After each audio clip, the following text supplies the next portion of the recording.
Hello दोस्तों, नमस्कार। तो जैसा कि हम लोग बिहार टीजीटी की प्रश्नोत्तरी कर रहे हैं और उस पर हम लोगों ने ज़्यादातर प्रश्नोत्तरियां कर ली हैं, जिसमें साहित्य से संबंधित प्रश्नोत्तरियां हो गई थी, अलंकार, रस, समास, छंद। तो यदि आपने उन वीडियोज़ को नहीं देखा है तो नीचे डिस्क्रिप्शन बॉक्स में लिंक है, वहां से जा करके आप उन सभी वीडियोज़ को देख सकते हैं या आप प्लेलिस्ट में जा करके देख सकते हैं। अभी हमारी प्रश्नोत्तरी चल रही है हिंदी भाषा और नागरी लिपि को लेकर के, जिसमें कि हम लोगों ने 35 प्रश्नों को हल कर लिया था। तो यदि आपने वो वीडियो नहीं देखा है तो देख लीजिए। आज पार्ट 2 करेंगे हम लोग। प्रश्न नंबर 36 से आज की प्रश्नोत्तरी प्रारंभ होगी। तो बिना समय को व्यर्थ किए हम लोग आज की प्रश्नोत्तरी प्रारंभ करते हैं और देखते हैं कि 36 नंबर प्रश्न का सही उत्तर क्या होगा।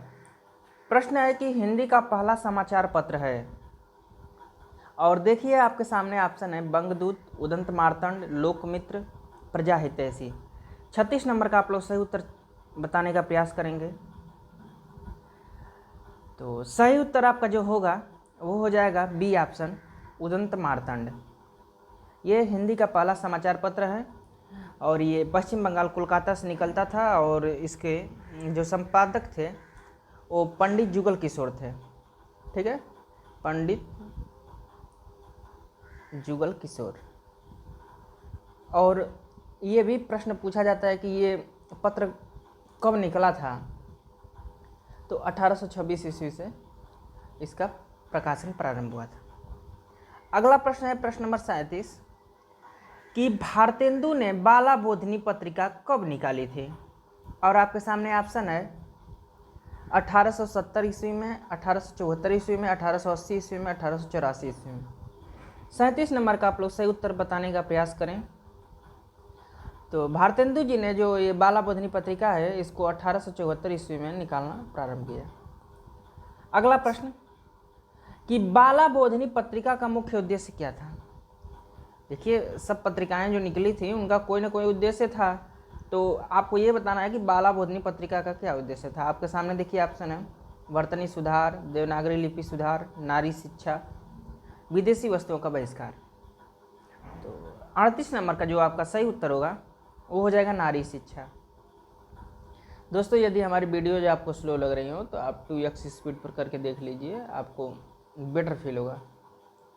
अगला प्रश्न है 39 कि शुक्ल युग यानी कि कहें तो छायावादी युग। देखिए, शुक्ल युग तब कहा जाता है जब निबंध का जो विभाजन किया जाता है, तो शुक्ल पूर्व युगीन निबंध, शुक्लोत्तर युगीन निबंध, शुक्ल युगीन निबंध, तो ऐसे डिवाइडेशन किया जाता है।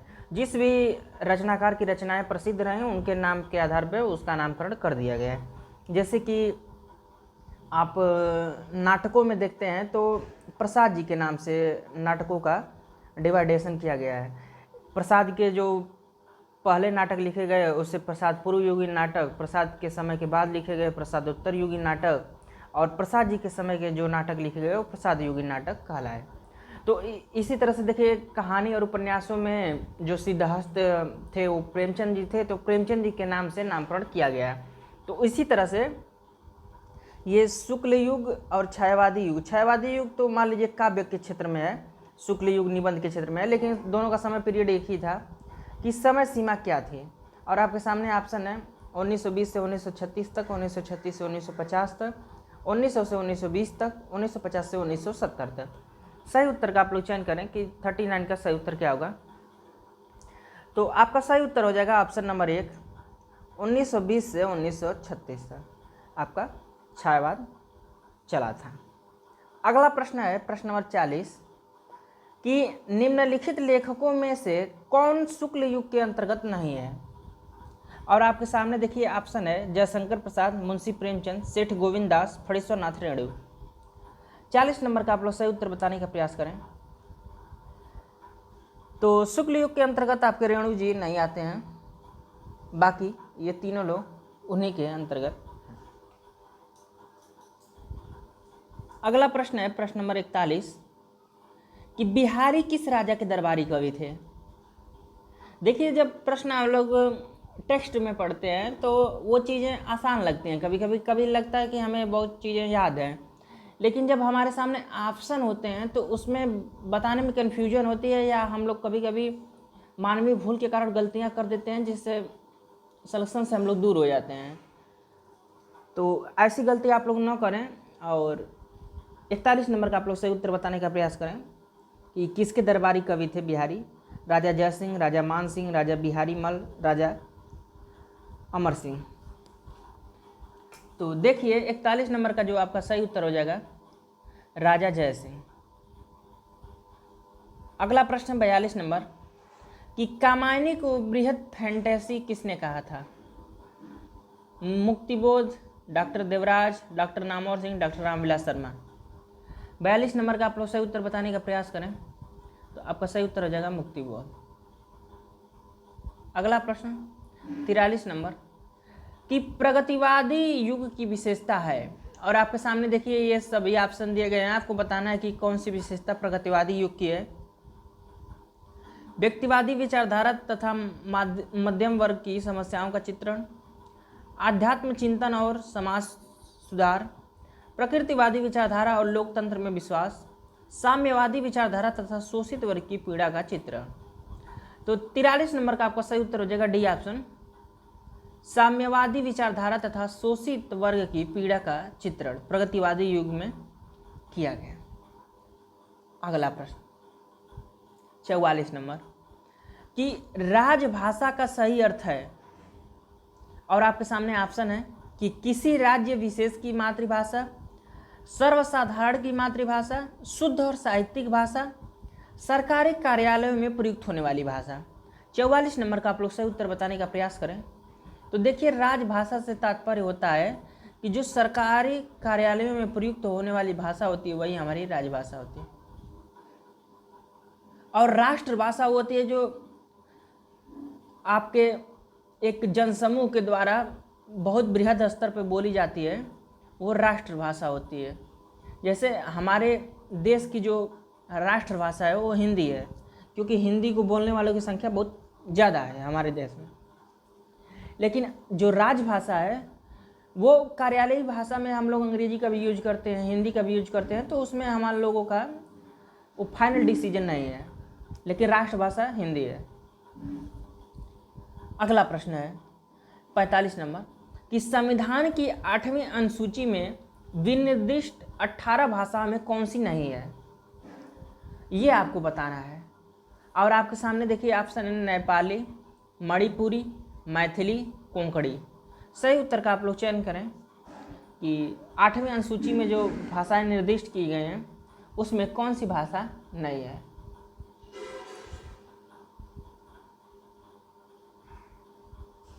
तो आपका सही उत्तर हो जाएगा मैथिली।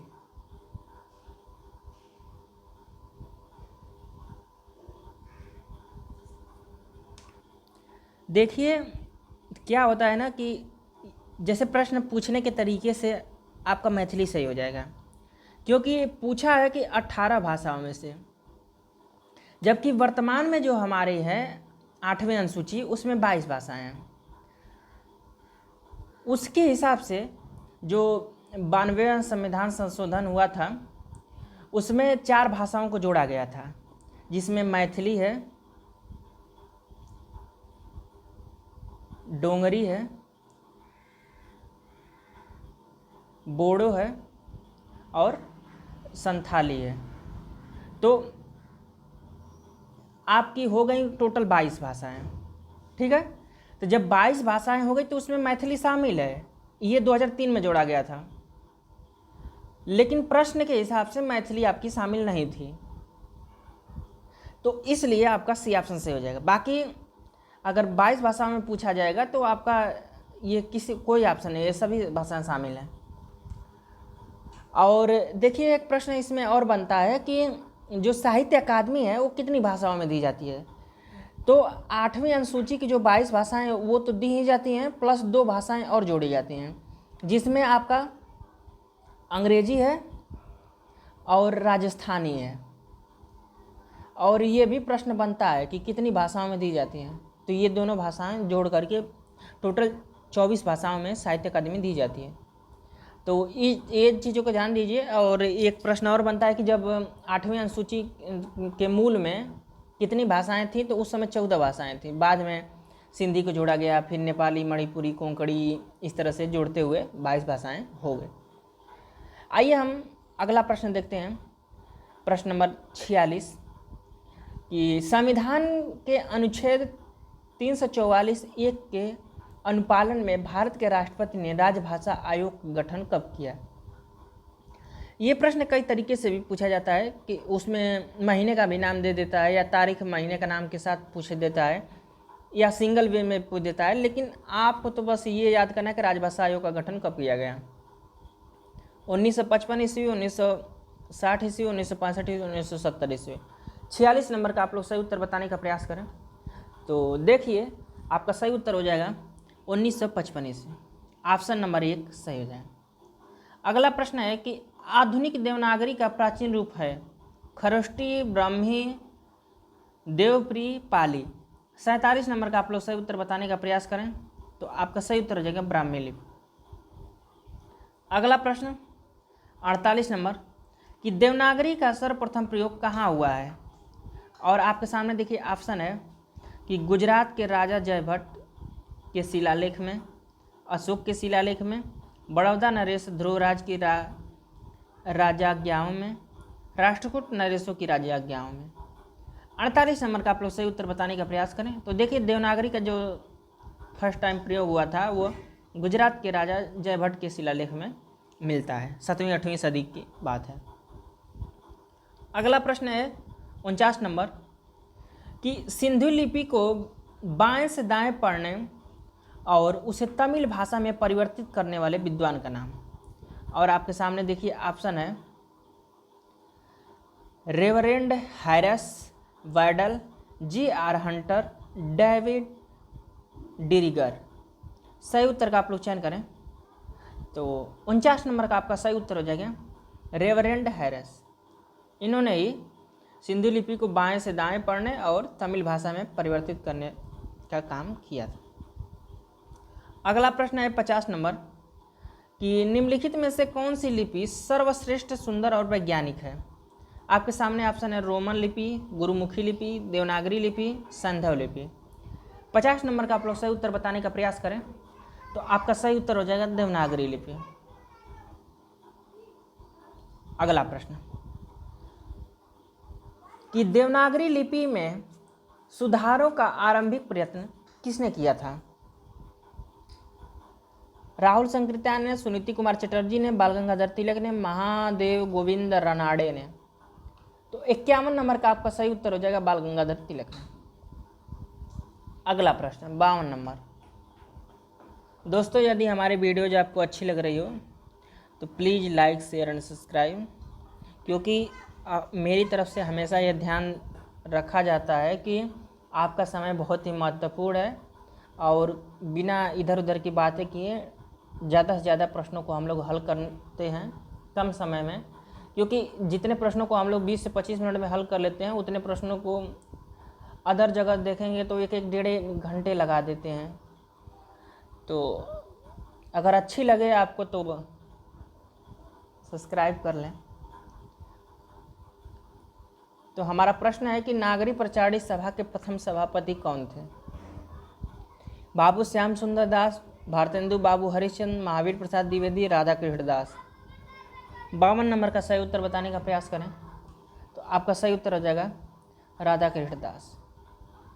अगला प्रश्न है 53 नंबर कि हिंदी साहित्य सम्मेलन प्रयाग की स्थापना कब हुई थी।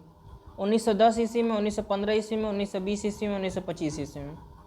53 नंबर का आप लोग सही उत्तर बताने का प्रयास करें। तो आपका सही उत्तर हो जाएगा 1910 ईस्वी में। अगला प्रश्न 54 नंबर हिंदी साहित्य सम्मेलन का संस्थापक कौन था। और आपके सामने देखिए ऑप्शन है मदन मोहन मालवीय जी, पुरुषोत्तम दास टंडन, श्याम सुंदर दास, प्रभात शास्त्री। 54 नंबर का आप लोग सही उत्तर बताने का प्रयास करें कि हिंदी साहित्य सम्मेलन का संस्थापक कौन था। तो आपका सही उत्तर हो जाएगा बी ऑप्शन पुरुषोत्तम दास टंडन जी। अगला प्रश्न 55 नंबर, हिंदी से ठीक पहले की भाषा कौन थी? यानी कि हिंदी का अगर विकास आपको मालूम होगा तो आप बता सकते हैं कि उसके पहले कौन सी भाषा बोली जाती या साहित्य की क्या भाषा थी। तो 55 नंबर का आपका जो सही उत्तर हो जाएगा वो हो जाएगा डी ऑप्शन अपभ्रंश थी।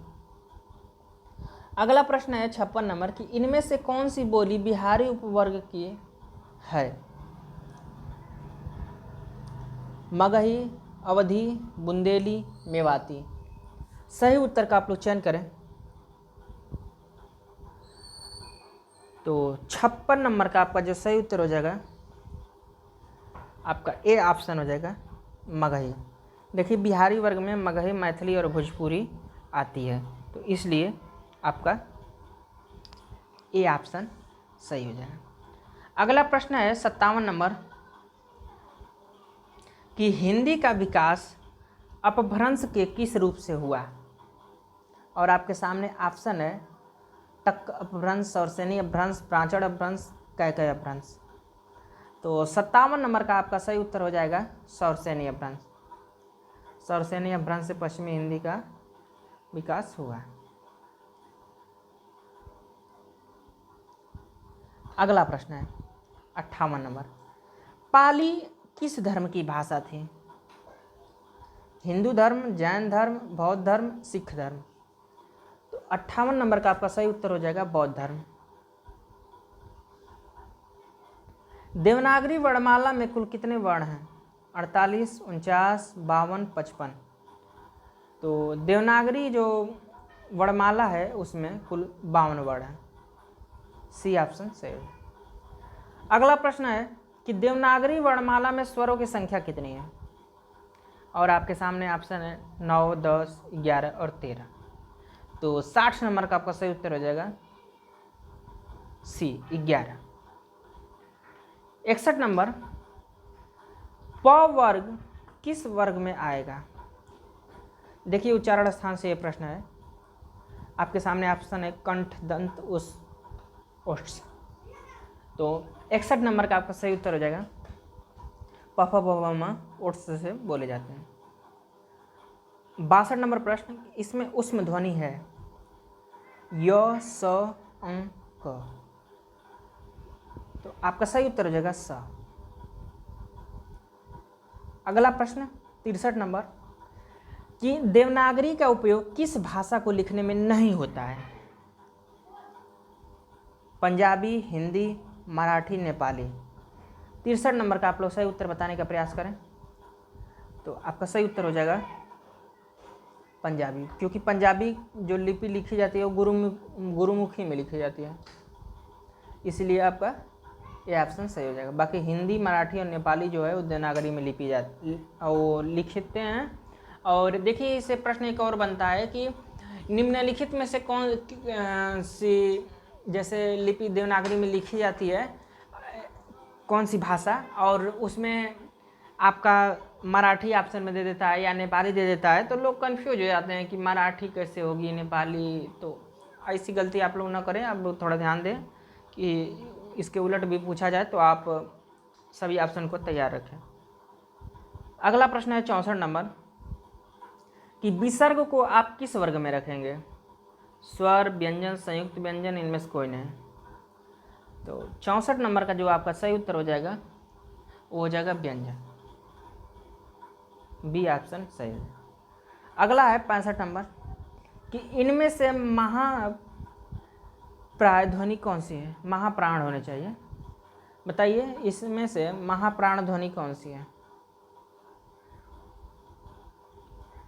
क, ख, ग, ये सभी। तो 65 नंबर का आपका सही उत्तर हो जाएगा ख। देखिए प्रत्येक वर्ग का जो दूसरा वर्ण होता है और चौथा, ये सब महाप्राण होते हैं, बाकी पहला, तीसरा, पांचवा अल्पप्राण होता है। अगला प्रश्न देखते हैं कि इनमें घोष ध्वनि कौन सी है? देखिए घोष अघोष से भी प्रश्न बन नहीं रहे हैं। क, ख, ग, घ, प। तो 66 नंबर का आप लोग सही उत्तर बताने का प्रयास करें। तो आपका सही उत्तर हो जाएगा ग।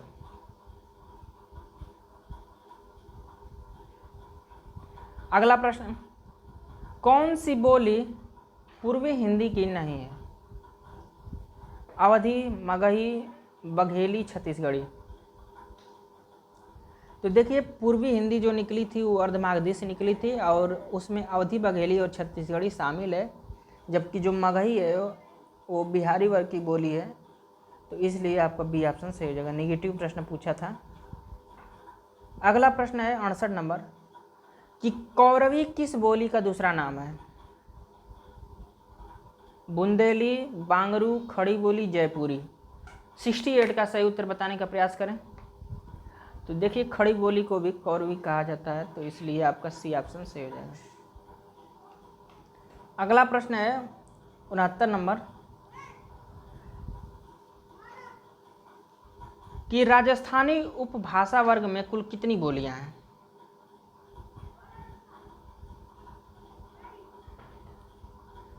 4, 5, 3, 6।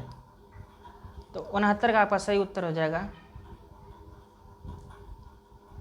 4।